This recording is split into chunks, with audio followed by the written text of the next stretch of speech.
کرمی و مکرمی. ہمارے جو عنوانات کی فہرست ہے اس میں ایک ایسا عنوان ہے جس کا بہت ہی غور سے، توجہ سے، حاضر دماغی سے سننا بے حد ضروری ہے. وہ موضوع حسد ہے.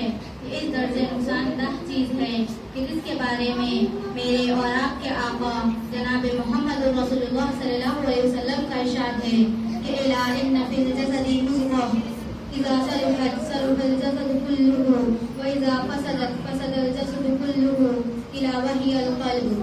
اے لوگوں آگاہ ہو جاؤ، انسان کے جسم میں ایک گوشت کا ٹکڑا ہے، ایک بوٹی ہے. اگر وہ درست ہو جائے تو سارا جسم درست ہو جائے گا، اور اگر وہ بگڑ جائے تو سارا جسم بگڑ جائے گا. فرمایا وہ دل ہے. اس عنوان پر تقریر کرنے کے لیے آ رہی ہے وہ جو ہمارے مدرسے کی روح رواں ہے اور مدرسے کی ہلچل ہے، خاص کر میری، بلکہ میں یہ کہوں تو غلط نہیں ہوں گی کہ پورے مدرسے کی ہر دل عزیز طالبہ ہے جو شعبہ حفظ کی ہے. اس سے مراد رضا بیگم سلمہ ہے. میں ان سے درخواست کرتی ہوں کہ وہ آئیں اور تقریر پیش کریں. حامدا و مصلیا اما بعد فقد قال اللہ تعالی فی الکلام المجید والفرقان الحمید. اعوذ باللہ من الشیطان الرجیم من حمزہ ونفخہ ونفثہ. بسم اللہ الرحمن الرحیم. ومن شر حاسد اذا حسد. وقال النبی صلی اللہ علیہ وسلم لا تحاسدوا ولا تباغضوا ولا تقاطعوا او كما قال رسول اللہ صلی اللہ علیہ وسلم.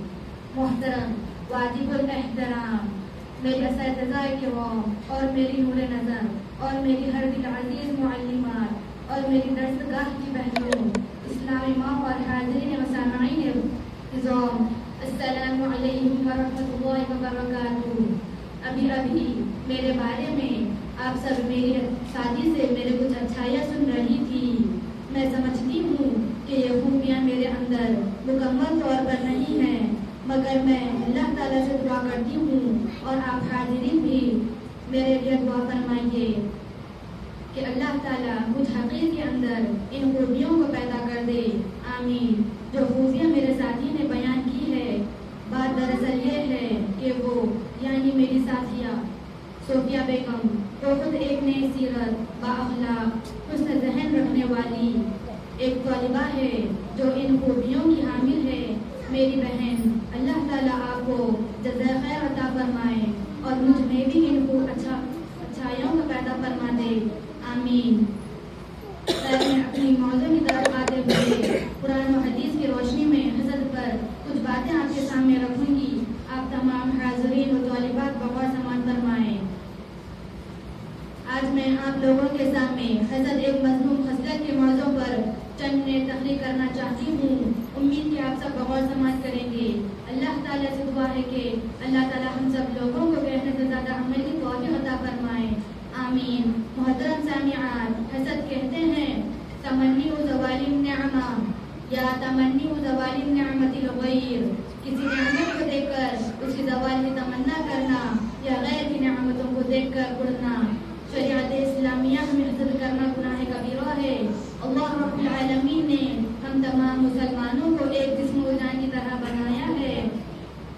مسلمانوں کی یہی امتیازی شان ہے کہ مسلمان باہمی میل و محبت، بھائی چارگی، احسان، خیر خواہی اور حسن سلوک میں غیروں کے لیے مثال اور نمونہ ہوتے.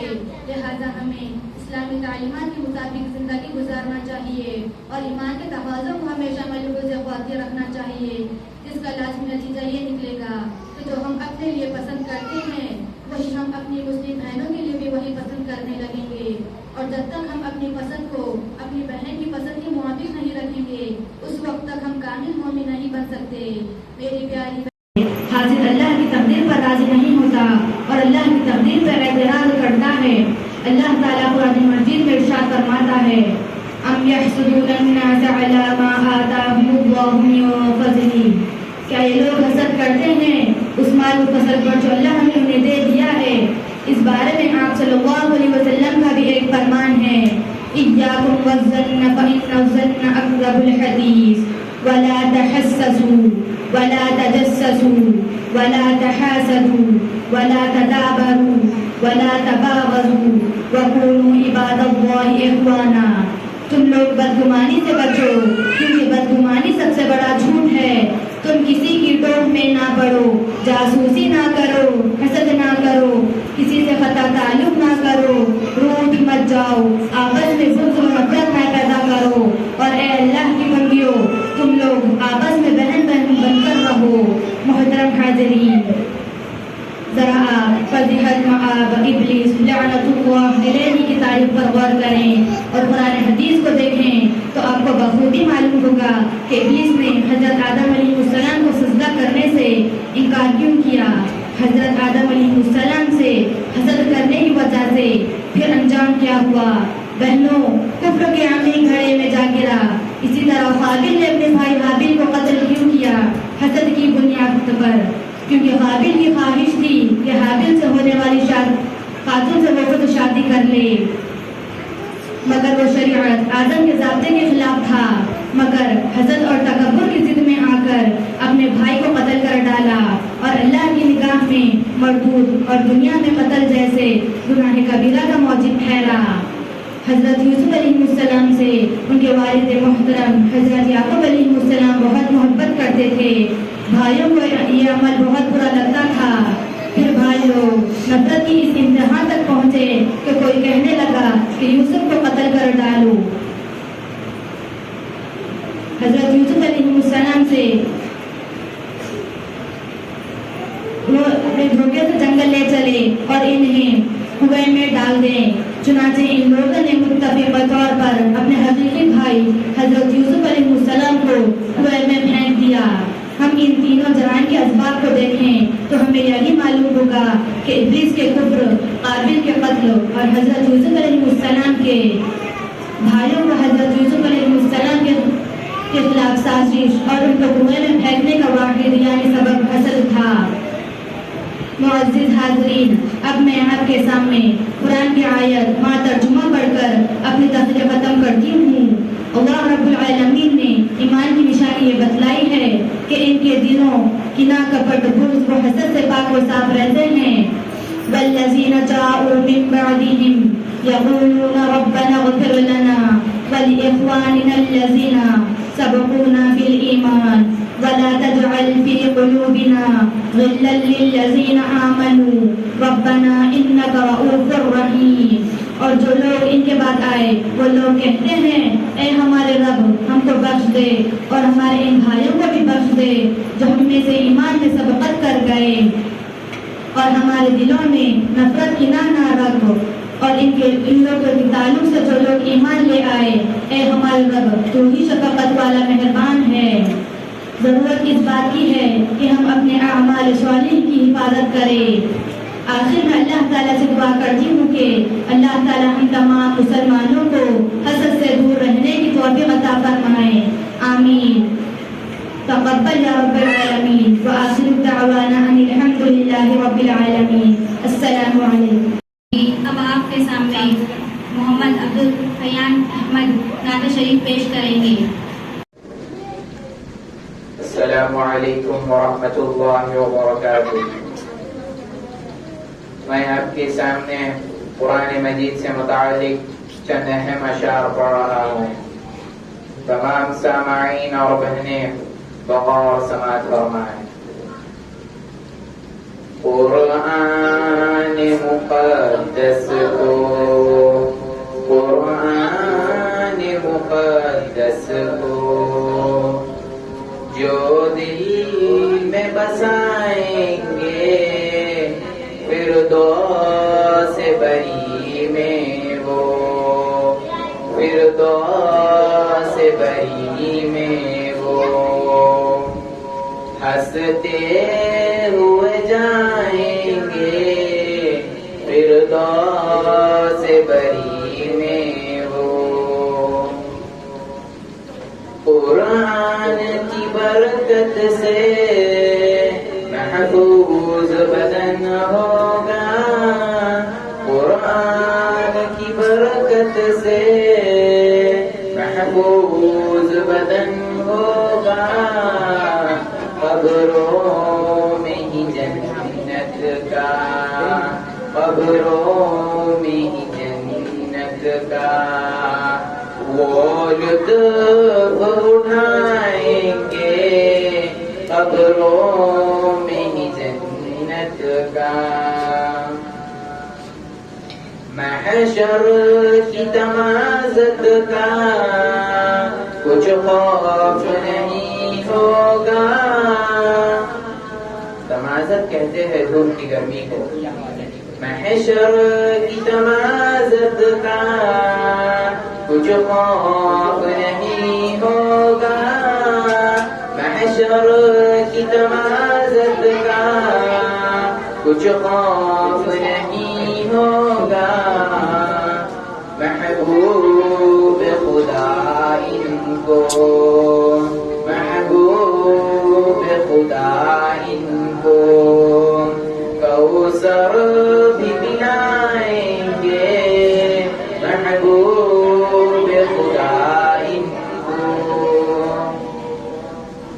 ماں باپ کی خوشیوں کا انداز بھی مشکل ہے.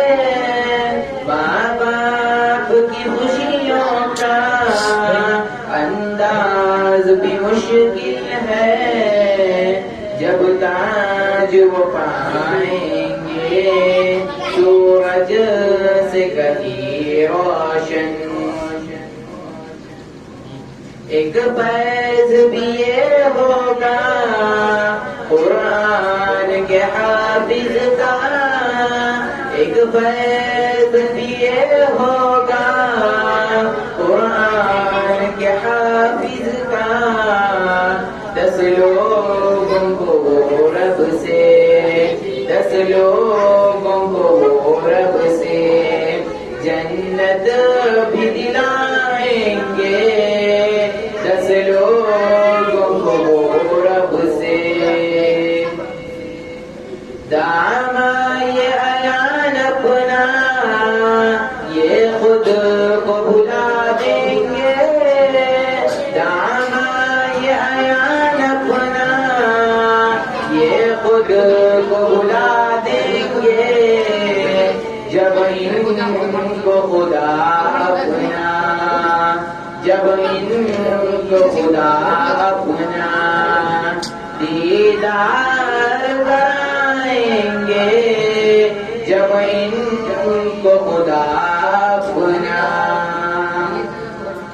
قرآن مقدس کو قرآن مقدس کو جو دل میں بسائیں گے فردوس بری میں وہ فردوس بری میں وہ ہنستے ہوئے جائیں گے فردوس بری میں وہ. السلام علیکم. اب آپ کے سامنے ہمارے مدرسے کے شعبے حفظ کی طالبہ ثانیہ بیگم ایم جوئی پر تقریر پیش کرنے آ رہی ہے. یہ ایک ایسا موضوع ہے امت کا ہر فرد اس میں مبتلا ہے. آج کل کا ماحول یہ ہو گیا ہے کہ جہاں 2 یا 3 عورتیں ہوں اور کسی جگہ پر 3 یا 4 مرد ہو وہاں اس قسم کی باتوں کی شروعات ہو جاتی ہے. لوگوں کو یوں پر نظر جانے لگتی ہے. اس کو قرآن مجید میں بہت ہی برا کہا ہے. اس موضوع پر ثانیہ بیگم تقریر پیش کرنے آنے والی ہیں. علیکم ورحمۃ اللہ وبرکاتہ. الحمد للہ رب العالمین والصلاة والسلام علی اشرف المرسلین وعلی آلہ واصحابہ اجمعین. اما بعد فاعوذ باللہ من الشیطان الرجیم. بسم اللہ الرحمن الرحیم. ویل لکل ہمزۃ لمزۃ الذی جمع مالا وعددہ. صدق اللہ العظیم.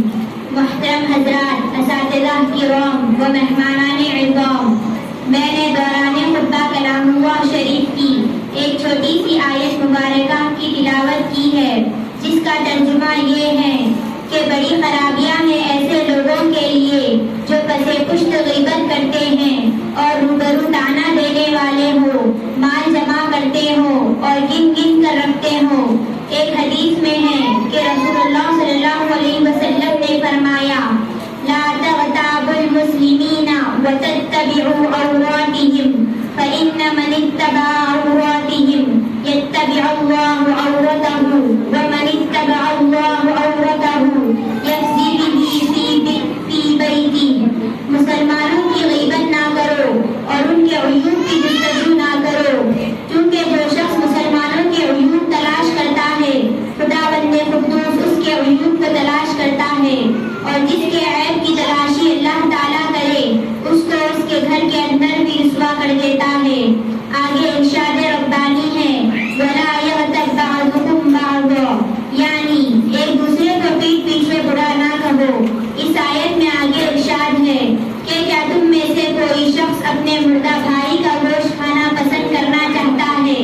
اگر ایسا ممکن نہیں ہے تو چاہیے کہ بھائی کی پیٹ پیچھے برائی نہ کرے، کیونکہ غیبت کرنا مردہ بھائی کا گوشت کھانے کے برابر ہے، اور غیبت زنا سے سخت ہے، کیونکہ زنا کے بعد اگر توبہ کر لی جائے تو اللہ تعالیٰ توبہ کرنے والوں کو معاف فرما دیتا ہے، لیکن غیبت ایسی چیز ہے کہ توبہ سے بھی معاف نہیں ہوتی جب تک کہ جس کی غیبت کی جا رہی تھی وہ معاف نہ کرے. میری بہنوں، مفسرین کرام فرماتے ہیں کہ جو آدمی سامنے ہو اور اس کی غیبت کی جائے تو اس کو کس قدر تکلیف ہوگی، اسی طرح تکلیف ہوگی جس طرح زندہ انسان کا گوشت نوچ کر کھایا جائے. نیز جس طرح مردہ بھائی کا گوشت کھانا حرام ہے اسی طرح غیبت کرنا حرام ہے. جس طرح وہ ناپسند ہے اسی طرح یہ بھی ناپسند ہے. اس کے معافی کا بہترین طریقہ یہ ہے کہ جس کے سامنے غیبت کی جا رہی ہے اس کے سامنے اپنے قول و فعل کی تکذیب کر لے، اس برے قول و فعل کا اقرار کر لے، اور ایسا نہیں کیا تو ایک اور راستہ کھلا ہے. اس کے مرنے کے بعد اس کے لیے دعائے مغفرت کرے اور اپنے کیے ہوئے فعل پر نادم ہو اور توبہ کر لے. اِنَّهُ هُوَ التَّوَّابُ الرَّحِيمُ. چغلی یہ ہے کہ ایک کی بات سن کر دوسرے سے جا لگا دے، جس کو لگائی بجائی کہتے ہیں، اور ایسا کرنے والے کی جب پول کھلتی ہے تو شرمندہ اور نادم ہوتا ہے. اللہ کے بندوں اور بندیوں میں سے سب سے زیادہ بری خصلت والا وہ ہے جو چغلی کرتا ہے، بھائیوں اور بہنوں میں فتنہ و فساد ڈالتا ہے. ہزاروں لوگوں کی جانیں جاتی ہے، لاکھوں روپے خرچ ہوتے ہیں، پر ایسے لوگوں کا کیا حال ہوگا جو یہ برے کام کرتے ہیں، جس سے لوگوں کو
یا رب میری قسمت میں ایک ایسا سفر لکھ دے مکے میں مدینے میں میری شام و سحر لکھ دے یا رب میری قسمت میں ایک ایسا سفر لکھ دے مکے میں مدینے میں میری شام و سحر لکھ دے میں شہر مدینہ کی ہر گوٹ گلی گھوموں پھر کے میں نقش قدم پاک نبی چوموں محبوب نبی کے قدموں میں محبوب نبی کے قدموں میں ہو جائے میرا گھر لکھ دے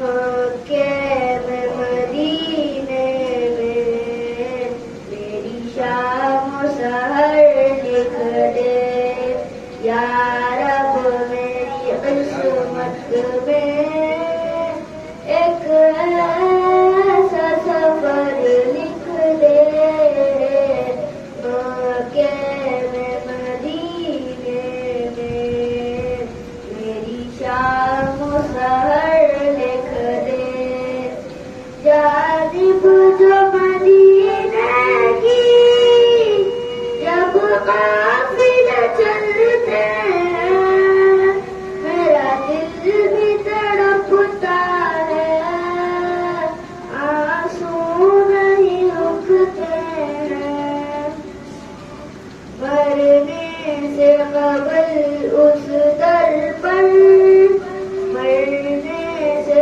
قبل اس در پر میری ایک نظر لکھ دے مکے میں مدینے میں میری شام و سحر لکھ دے یا رب میری قسمت میں ایک ایسا سفر لکھ دے مکے میں مدینے میں میری شام و سحر لکھ دے کل روز قیامت میں جب کرب کی حالت ہو میرے سر پہ بھی پیارے نبی کی نظر شفاعت